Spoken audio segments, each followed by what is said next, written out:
Taste the Daily. Ramanathapuram மாவட்டம் மண்டபம் சுற்றுவட்டாரத்தில் வீடுகளை சூழ்ந்த மழைநீர். குடியிருப்புகளுக்குள் மழைநீர் புகுந்ததால் வீடுகளை விட்டு வெளியேறி உறவினர் வீடுகளில் தஞ்சமடைந்த குடியிருப்பு வாசிகள். கனமழையால் பாம்பன் சாலை பாலத்தில் ஆறாக ஓடிய மழைநீர். 2 கிலோமீட்டர் நீண்ட பாலத்தில் மழை வெள்ளத்திற்கு நடுவே வாகனங்களை ஓட்டிச் சென்ற பயணிகள். தெற்கு அந்தமான் மற்றும் அதனை ஒட்டிய பகுதிகளில் உருவானது வளிமண்டல மேலடுக்கு சுழற்சி. தென்கிழக்கு வங்கக்கடலில் வரும் 23ஆம் தேதியன்று காற்றழுத்த தாழ்வு பகுதி உருவாகக்கூடும் என்றும் வானிலை மையம் தகவல். நாகை, ராமநாதபுரம், தூத்துக்குடி, நெல்லை, குமரி ஆகிய மாவட்டங்களுக்கு இன்று மிக கனமழைக்கான ஆரஞ்ச் அலர்ட். தஞ்சை, திருவாரூர், மயிலாடுதுறை உள்ளிட்ட 7 மாவட்டங்களில் ஓரிரு இடங்களில் கனமழை பெய்யக்கூடும் என வானிலை மையம் தகவல். வெள்ளப்பெருக்கு நீடிப்பதால் மணிமுத்தாறு அருவியில் குளிக்க விதிக்கப்பட்ட தடை 8வது நாளாக நீடிப்பு. கனமழையால் ஒரே நாளில் சேர்வலாறு அணை நீர்மட்டம் 9 அடியும் மணிமுத்தாறு அணை நீர்மட்டம் 3 அடியும் உயர்வு. அமெரிக்காவிற்கு சூரிய மின்சக்தியை விநியோகம் செய்யும் ஒப்பந்தத்தை பெற சுமார் 2000 கோடி ரூபாய் லஞ்சம் கொடுத்ததாக புகார். இந்திய தொழிலதிபர் கௌதம் அதானி உள்ளிட்டோர் மீது நியூயார்க் நீதிமன்றத்தில் குற்றச்சாட்டு பதிவு. அமெரிக்காவில் லஞ்ச குற்றச்சாட்டில் சிக்கியதை அடுத்து கடும் வீழ்ச்சியை சந்தித்த அதானி குழுமத்தின் பங்குகள் 23% விலை சரிவால் 2,60,000 கோடி ரூபாய் அளவுக்கு முதலீட்டாளர்கள் நஷ்டத்தை சந்தித்துள்ளதாகவும் தகவல். 2000 கோடி ரூபாய் அளவிற்கு முறைகேடு செய்துவிட்டு தொழிலதிபர் அதானி சுதந்திரமாக உலவுகிறார். இந்திய மற்றும் அமெரிக்க சட்டங்களை மீறிய கௌதம் அதானி உடனடியாக கைது செய்யப்பட வேண்டும் என்றும் ராகுல் காந்தி வலியுறுத்தல். அமெரிக்க அரசின் லஞ்ச புகார் அடிப்படை ஆதாரமற்றது. எந்த நாட்டிலும் சட்டத்திட்டங்களுக்கு உட்பட்டே தங்களின் நிறுவனங்கள் செயல்படுவதாக அதானி குழுமம் விளக்கம். லஞ்ச புகாரை அடுத்து அமெரிக்காவில் மேற்கொண்ட $600 மில்லியன் பத்திரத்தை ரத்து செய்தது அதானி நிறுவனம். மும்பை பங்குச்சந்தை மற்றும் தேசிய பங்குச்சந்தைக்கு கடிதம் மூலம் தெரிவித்த அதானி நிறுவனம். அதானி குழும பங்குகள் விலை வீழ்ச்சியால் LIC நிறுவனத்திற்கு 12,000 கோடி ரூபாய் இழப்பு என தகவல். 7 நிறுவனங்களில் மேற்கொண்டுள்ள முதலீடுகளின் மதிப்பும் குறைந்தது.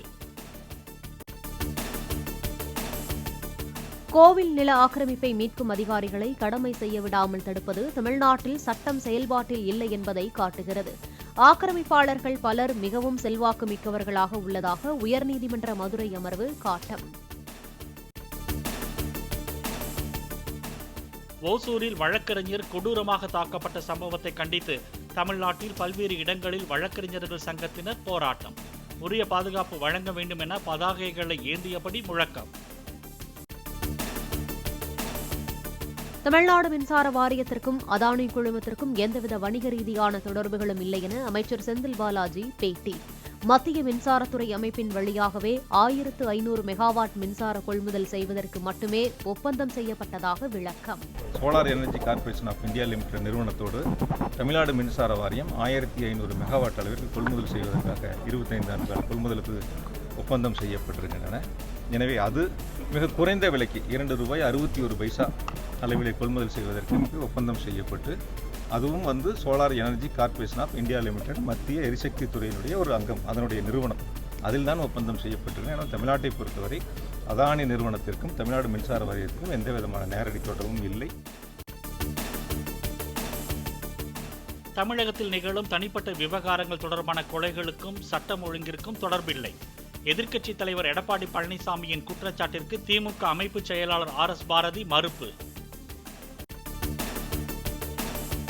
கோவில் யானைகளை முறையாக பராமரிக்க வேண்டியது அறநிலையத்துறை அதிகாரிகளின் பொறுப்பு என்று அமைச்சர் பொன்முடி பேட்டி. அறநிலையத்துறையினர் சில நேரங்களில் முறையாக பராமரிக்காத போதுதான் கோவில் யானைகளால் விபத்துகள் ஏற்படுகின்றன. கூடுமானவர்கள் அதை மெயின்டைன் பண்ணுறது அந்த கோயிலுடைய அறநிலையத்துறை, கோயிலுடைய பொறுப்பு. அவங்க அதை சில நேரங்களில் செய்யாத காரணத்தினால் இது போன்ற நிகழ்வுகள் நடைபெறுகிறது. HRNC கூட பேசிட்டு அங்கே இருக்கிற அனுமதி இல்லாமல் இருக்கிற யானைகளை எல்லாம் கூட அனுமதி பெற்று வைக்க வேண்டும் என்று நாம் இந்த அறநிலையத்துறையோடும் பேசிக்கொண்டிருக்கிறோம். அதிமுகவுடன் கூட்டணிக்கு வருபவர்கள் 100 கோடி ரூபாய் வரை பணம் கேட்பதாக தான் கூறவில்லை. திமுகவுடன் கூட்டணி வைப்பதற்கு கோடிக்கணக்கில் பணப்பட்டுவாடா செய்யப்பட்டதாக கூறியது வேறு விதமாக எடுத்துக் கொள்ளப்பட்டதாக திண்டுக்கல் சீனிவாசன் விளக்கம். 2019 நடந்த நாடாளுமன்ற தேர்தலில் திராவிட முன்னேற்ற கழகம் வலது கம்யூனிஸ்டிற்கு சிபிஐ அதுக்கு 15 கோடி, சிபிஐஎம் 10 கோடி, கொங்கு வேளாளர் கட்சி அவர் பேர் ஈஸ்வரன் அந்த கட்சிக்கு 15 கோடி, 40 கோடி ரூபாய் 2019 திமுக கழகம் அந்த கூட்டணி கட்சிகளுக்கு கொடுத்திருக்கு. பழனி முருகன் கோயிலில் விசிக தலைவர் திருமாவளவன் சாமி தரிசனம். படிப்பாதை வழியாக இறங்கிய அவர் தொட்டிச்சி அம்மன் மற்றும் புலிப்பாணி ஜீவசமாதியிலும் வழிபாடு. 2026 தேர்தலில் விஜயின் தாவேகா கட்சியுடன் விசிக கூட்டணி அமைக்க வாய்ப்புள்ளதா? பொறுத்திருந்து பாருங்கள் என செய்தியாளர்களின் கேள்விகளுக்கு திருமாவளவன் பதில்.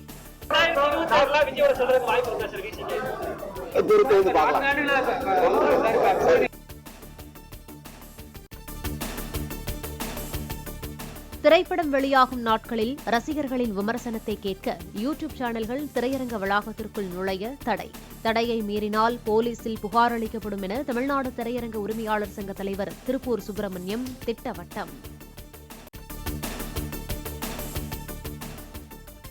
உக்ரைன் மீது முதல் முறையாக கண்டமிட்டு கண்டம் பாயும் பாலிஸ்டிக் ரக ஏவுகணைகளை கொண்டு தாக்கிய ரஷ்யா.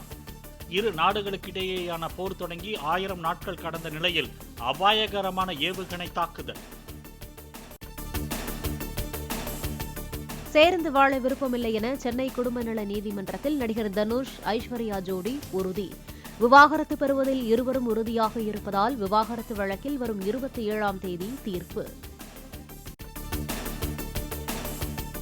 ஆடு ஜீவிதம் படத்திற்காக இசையமைப்பாளர் AR ரகுமானுக்கு பிரபல ஹாலிவுட் மியூசிக் இன் மீடியா விருது. அமெரிக்காவின் லாஸ் ஏஞ்சல்ஸில் நடைபெற்ற நிகழ்ச்சியில் சிறந்த பின்னணி இசைக்காக விருது வழங்கி கௌரவிப்பு. தாய்லாந்தில் நண்பர்கள் 14 பேரை சயனைடு கொடுத்து கொன்றதாக 36 வயது பெண்ணிற்கு மரண தண்டனை விதிப்பு. ஆன்லைன் சூதாட்டத்திற்கு அடிமையான பெண் பணத்திற்காக கொன்றது நிரூபணமானதால் பாங்காக் நீதிமன்றம் தீர்ப்பு. 16 வயதிற்குட்பட்ட சிறுவர் சிறுமியர் சமூக ஊடகங்களை பயன்படுத்த தடை விதிக்கும் மசோதா ஆஸ்திரேலிய நாடாளுமன்றத்தில் தாக்கல்.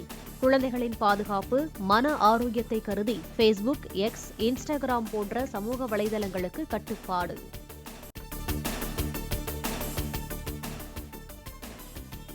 ஐஸ்லாந்தின் தலைநகர் ரெய்க்ஜாவிக் அருகே தீப்பிழம்புகளை கக்கிய எரிமலை. 3 ஆண்டுகளில் 10வது முறையாக எரிமலை வெடித்து சிதறியது.